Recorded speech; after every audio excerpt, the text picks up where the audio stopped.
So you've attached both fronts to the back. So I've got my whole jacket out now, so now I have to do the shoulder seams. And what you'll find with shoulder seams is that the back is actually, the back shoulder is longer than the front shoulder. And the reason is because some of the darting has actually been added into the back as ease. So rather than actually stitching a dart into the back shoulder, what we do is we sort of ease the extra fullness into there, so it still creates fit, but without actually having a stitch dart.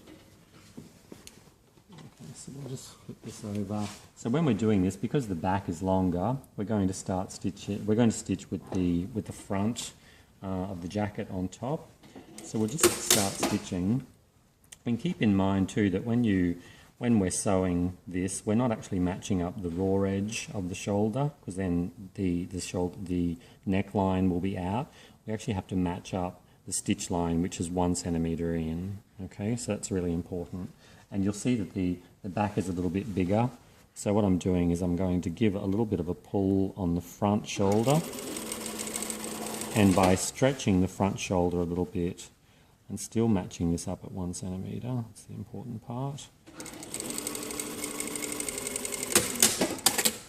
I've actually eased in, and you can see there in the light, there's a slight amount of ease there, and it's not really obvious, and when we give it a press, it'll become even less obvious.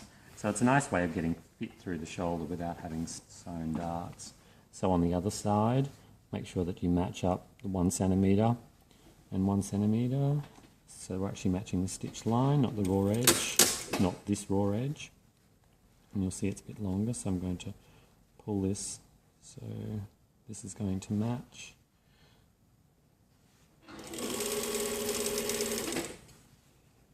And we'll just work from the neckline to the shoulder on this side.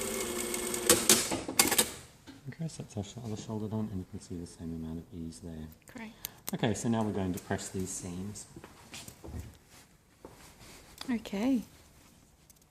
Okay, so we're just going to press these seams open, and you'll see it'd be much easier to hook the shoulder over the edge of the ironing board. When we press these seams, try and make the seam as flat as we can. We're going to press this seam open.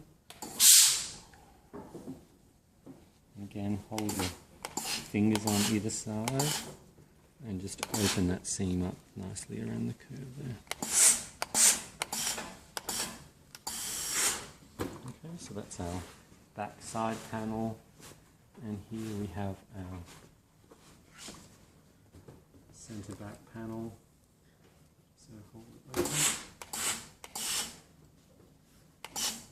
making sure that you pull apart because there's curve on that centre back seam.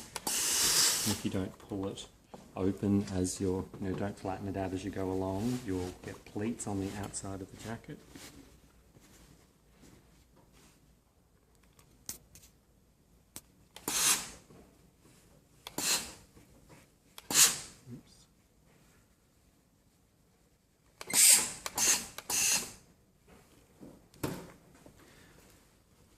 And then our shoulder seam, so always slip the jacket over, so you're just working, so you've just got the shoulder seam in front of you, and you can see there's that T where it wiggles there, that's the ease that we've got in the back.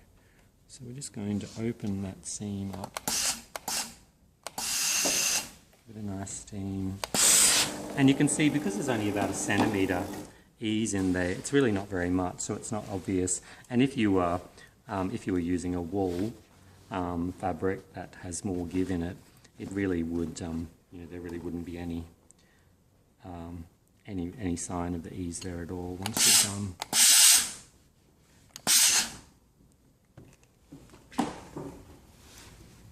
You can see there.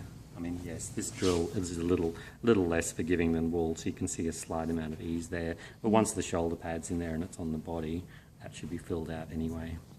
Okay, and so that's the pressing of our seams.